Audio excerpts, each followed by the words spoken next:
Hello বন্ধুরা, আমি শাকগর্নিল। আজকে এই ভিডিওতে বেশ কিছু সিনেমা সংক্রান্ত আপডেটস আপনার সঙ্গে শেয়ার করব। প্রথম আপডেটটা সনু সুদের ফাতে ছবিটায় কেন্দ্র করে, যে ছবিটার রিভিউ তো আমি অলরেডি করেছি, আপনারা দেখেছেন হয়তো।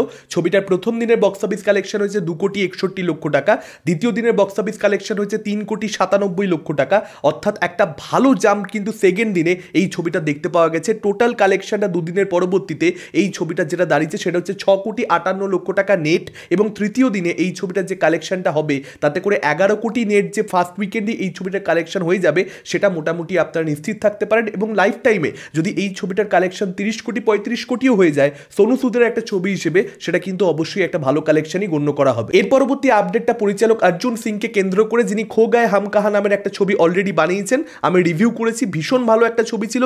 নেটফ্লিক্সে ডিরেক্টলি ছবিটার ওটিটি রিলিজ হয়েছিল 2023-এর শেষ ভাগে, এবং আনান্না পান্ডে সেই ছবিতে একটা ভীষণই ভালো পারফরমেন্স দিয়েছিলেন। শুনতে অবাক লাগতে পারে, কিন্তু ছবিটা আমি যেহেতু দেখেছি, যে কারণে আমার বলতে অবাক লাগছে না। আনান্না কিন্তু অ্যাকচুয়ালি ভালো কাজ করেছিল সেই ছবিতে। আনান্না পান্ডেকে নিয়ে এবং ভিকি কৌশলকে নিয়ে সম্ভবত এক্সেলের জন্য তিনি একটা সিনেমা তৈরি করতে চলেছেন, যেটা গালি বয়ের সিকুয়াল হবে, এরকমটাই কিন্তু আপডেট। হ্যাঁ, গালি বয়ের সিকুয়াল হবে, যেখানে কিন্তু আপনার রণবীর সিংকে এবং আলিয়া ভাটকে দেখতে পাবেন না, বরং ভিকি কৌশলকে এবং আনান্না পান্ডেকে দেখতে পাবেন। এটাই আপাতত আপডেট। দেখা যাক এই আপডেটে কতটা কি সত্যতা রয়েছে। মেকারদের তরফ থেকে অফিসিয়াল অ্যানাউন্সমেন্ট এটাই কেন্দ্র করে কবে হয়। নেক্সট আপডেটটা সৃজিত মুখোপাধ্যায় সত্যি বলে সত্যি কিছু নেই, যে ছবিটা 23শে জানুয়ারি উইকেন্ডে মুক্তি পেতে চলেছে। বিনোদিনীর সঙ্গে, দেব এন্টারটেনমেন্ট ভেঞ্চার্সের বিনোদিনীর সঙ্গে ছবিটার বক্স অফিসে ক্ল্যাশ হবে। সেই ছবিটার টিজার তো অলরেডি আমরা দেখতে পেয়েছি, যেটা ভীষণ ভালো ছিল, কিন্তু কন্ট্রোভার্সি হয়ে গেছিল ব্যাকগ্রাউন্ড মিউজিকের জন্য। আপনারা সকলেই জানেন ছবিটার ট্রেলার আগামীকাল অর্থাৎ 13ই জানুয়ারি আসতে চলেছে। দেখা যাক টিজারটার মতন ট্রেলারটা ইম্প্যাক্টফুল হয় কিনা, দেখবার জন্য অপেক্ষা করছি। যদি ট্রেলার ভালো হয়, সৃজিত মুখোপাধ্যায়ের ছবি টিজার ট্রেলার ভালো হলে সেটা বক্স অফিসে একটা ডিসেন্ট ওপেনিং নেবে, এটা আপনারা নিশ্চিন্ত থাকতে পারেন। এর পরবর্তী আপডেটটা অক্ষয় কুমার এবং প্রিয়া দর্শনের কোলাবোরেশনকে কেন্দ্র করে। আপনারা সকলেই জানেন তারা বহু বছর বাদে একসঙ্গে কাজ করতে চলেছে, এবং সেই ছবিটার টাইটেল হবে ভূত বাংলা। অফিসিয়াল অ্যানাউন্সমেন্ট অলরেডি হয়ে গেছে।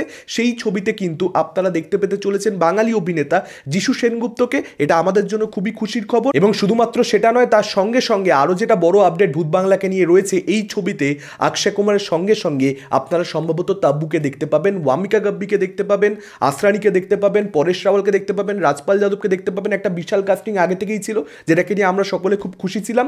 তাবুকেও দেখতে পাবেন, যিশুকেও দেখতে পাবেন। একটা দুর্দান্ত কাস্টিং ভূত বাংলার। এই ছবিটাকে নিয়ে কিন্তু হাইপ ধীরে ধীরে বিল্ড হবে, যদি মেকাররা সঠিকভাবে এই আপডেটগুলো অডিয়েন্সের সামনে আনে। একটার পর একটা ক্যারেক্টার পোস্টার যদি তারা বহুদিন ধরে আনতে থাকে, তারপর ছবিটা তারা যখন আনবে আনুক, কিন্তু মাঝে মাঝে অডিয়েন্সকে আপডেটেড রাখো। জাস্ট ওই 1 মাস প্রমোশন করলাম, ছবি এনে নিলাম, সেই জিনিসটা যেন এই ছবির সঙ্গে না হয়, সেটাই আমি চাইবো। এর পরবর্তী আপডেটটা রামচরণের গেম চেঞ্জার ছবিটাকে কেন্দ্র করে। ডে ওয়ানের বক্স অফিস ঘাপলা নিয়ে তো অলরেডি গতকাল আমি একটা ভিডিও করেছিলাম, চাইলে আপনারা সেটা চেক আউট করতে পারেন।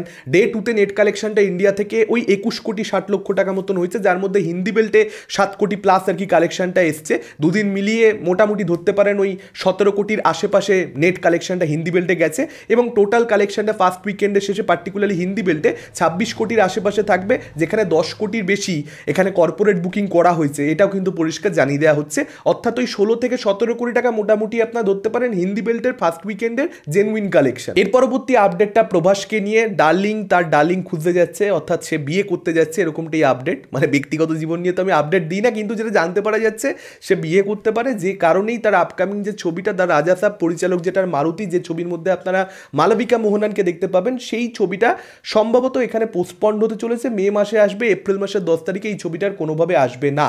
এখন বিয়ের জন্য ছবি মুক্তি পিছিয়ে যাওয়া, এটা নর্মালি আমরা দেখতে তো পাই না, কিন্তু সেরকম ঘটনাই হয়তো ঘটতে চলেছে, বা পুরোটাই হয়তো রুমার্স, এটার মধ্যে কোনো ধরনের কোনো ভিত্তি নেই, বা হয়তো অন্য কোনো কারণে ছবিটা পোস্টপন্ড হচ্ছে। বিয়েটা আসল রিজন নয়। তবে ডার্লিং যদি বিয়ে করে, ডার্লিং খোঁজে, তাহলে আমি তাতে বেশ আনন্দই পাবো। আপনাদের মতামত কি ডেফিনেটলি আপনারা সেটা আমাদের কমেন্ট করে জানাতে পারেন। এই ভিডিওটা ভালো লাগলে লাইক করতে পারেন, শেয়ার করতে পারেন। আমাদের চ্যানেল নতুন হলে চ্যানেলটাকে অবশ্যই সাবস্ক্রাইব করতে পারেন। আজকের মতন টাটা, চোখ পরবর্তী ভিডিওতে।